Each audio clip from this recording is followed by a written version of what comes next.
Every SOP needs to have 3 elements in order for it to be effective. If even one of these elements is missing, no matter how beautifully it's written, it's not going to be effective. In this video, I'm going to tell you what those 3 most important elements are and also give you paragraph by paragraph guidelines on how a statement of purpose should flow. At Gradvine, we've helped thousands of candidates make it to the finest universities in the world, with 98% of them making it to a top 50 university for their program. And we know a thing or two about SOPs. So you're going to get more accurate and well-structured information about drafting an SOP in this video than you can get by paying other services outside. Apart from giving you the most comprehensive guidelines on a statement of purpose that you can get your hands on, we are also giving you a bonus. The first 100 comments on this YouTube video will get written SOP guidelines from Gradvine for absolutely free. So comment away below. Now let's get into the video.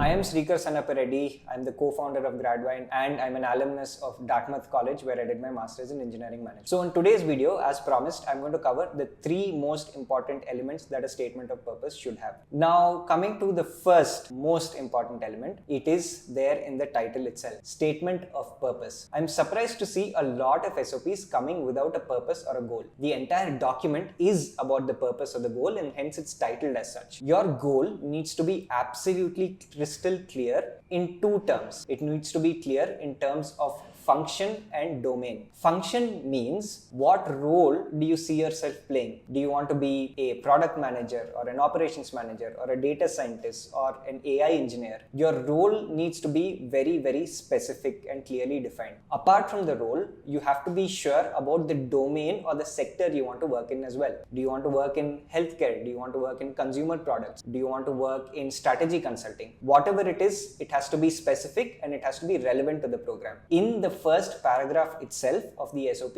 I recommend you make the long-term goal or the short-term goal, which is the specific function in which domain you want to be working in. It has to be made very, very clear as early as possible in the SOP. That is important element number 1. Without a goal or a purpose, your SOP is not going to be effective. What is important element number 2? So with element number 1, you made it clear in terms of what your goal or your purpose is. Now, element number 2 addresses your journey towards this goal or your purpose. So what have you done during college, after college, or since college in order to further your goal? How have you worked in that particular direction? This is where you talk about projects, internships, research, or even extracurricular activities, if required, that are relevant to the goal that you want to pursue. This shows that you're actively working towards a specific purpose and you are very, very focused at this point in time. It is important that you don't try and stuff too many projects and internships into the statement of purpose, especially if they're not relevant to the goal that you want to pursue. So ensure in summary that you're talking about your journey towards your goals and you're including the relevant projects, internships and research only. Okay, now we come to element number 3. So far, you've established your goal. You also established how you've been working towards that goal. The third important element is you have to cover how the specific university or program is going to endow you with relevant skills that will help you on the path towards your goals. So you've been working towards your goals, you made progress towards it, but you understand that there is a gap in your skill set which a master's degree is going to provide. So with these 3 elements, your goal, your journey towards your goal, and how the master's degree is going to help you reach your goal, you've covered the 3 most important points of a statement of purpose, and that's exactly what admissions committees want to see. Alright, let's move on to the paragraph by paragraph guidelines. Now, typically, if the SOP does not have a word limit as per the university's requirements, you can be anywhere between 900 to 1300 words. This is a good length.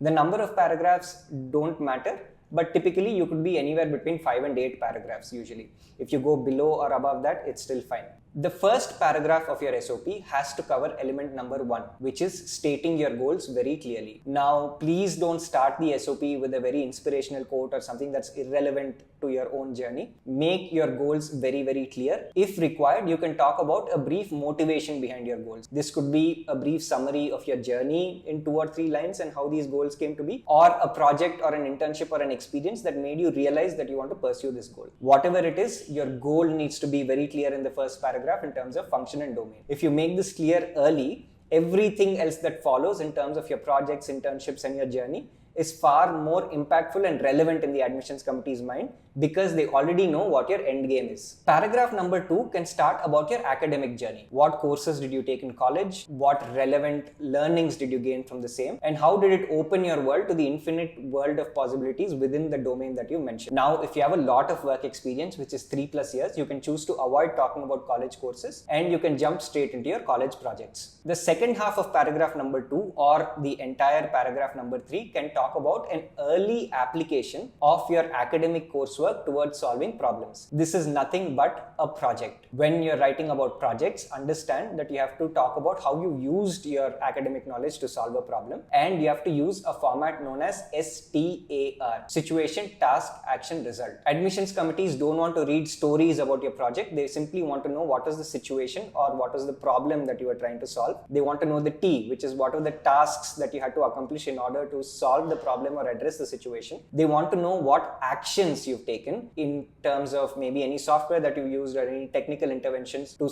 accomplish the particular tasks that have been mentioned earlier. And number 4, most importantly, they want to know about the results of your work. Results both in terms of improvements or enhancements or solving the problem, and results also in terms of what it taught you about yourselves and the skills that you gained. Paragraphs number 3, 4 and 5 can typically talk about your journey from project to project. Understand that you shouldn't say the projects were a part of your curriculum or you did them because you had to do them. It should seem like a conscious choice. So if you solved a particular problem in the previous project, then the next project should be a logical improvement or a graduation in terms of the complexity of the problem solved. Or there needs to be a justification as to why that project is a logical next step in terms of you taking it up. You can choose to write about anywhere between 2 to 4 projects, either be it at your work or at your college, depending on your levels of work experience. This covers your journey towards your goals, because remember, you're only talking about the projects that are relevant to your long-term goals, and you're showing that each one of them was a conscious choice.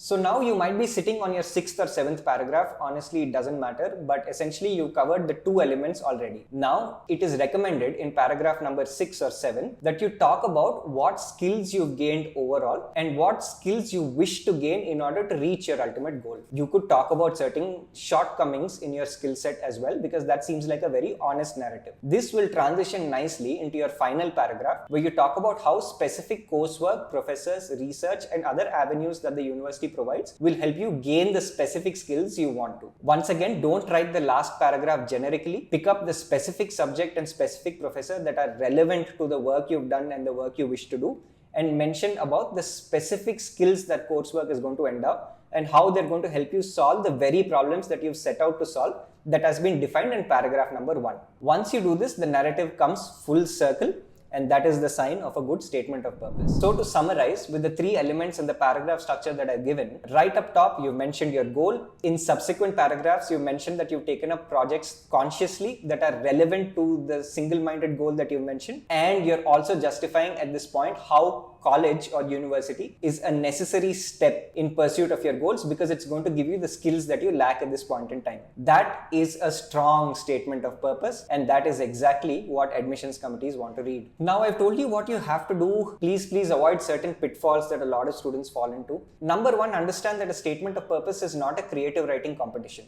So using very complicated language, being very flowery and trying to impress the admissions committee with your English language skills is not the objective at all. Keep it simple, keep your goals clear, make it easy to read. Please don't start your document with quotes from Einstein and Mahatma Gandhi, because universities don't care. They don't want to know about what other people said. They want to know about what you are trying to say. If you're writing about projects, don't go into story mode and don't use too much technical jargon. Stick to the STAR format that I mentioned and keep an emphasis on the results. So I hope you found this video useful. I'm kind of sure you did. Please be sure to like, share and subscribe for more such useful information, and we'll be encouraged to put out more. Of course, if you want personalized guidance with your statement of purpose, Gradvine services are unmatched, and it's an investment that you will not regret. So please schedule a free consultation using the link in the description, and you'll have the best partners and the biggest advantage you can have with your application process.